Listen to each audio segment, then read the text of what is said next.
L'Afrique doit faire face au colonialisme spirituel. C'est le cheval de guerre de Malick Ndiaye, sociologue, qui soutient la thèse selon laquelle l'Afrique serait l'espace de rencontre des influences orientales et occidentales.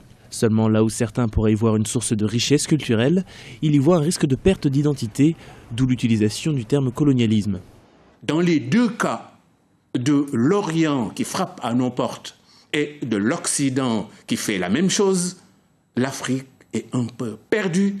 Et il y a des raisons de penser qu'il faut aujourd'hui évaluer, sans rejeter ni stigmatiser, mais l'Afrique doit aujourd'hui penser pour l'Afrique, avec l'Afrique, et non plus être seulement un théâtre d'affrontement entre l'Occident et l'Orient. Si ces influences dateraient du 5e siècle pour l'Orient et du 16e siècle pour l'Occident, elles sont toujours présentes.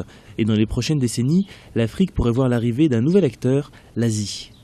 On nous utilise pour des fins qui ne sont pas avantageuses, sans compter maintenant que d'autres puissances tout aussi remarquables comme la Chine et bien d'autres arrivent. Selon Malick Ndiaye, la solution serait d'apprendre à tirer parti de ces influences et d'en prendre le bon en vue du développement.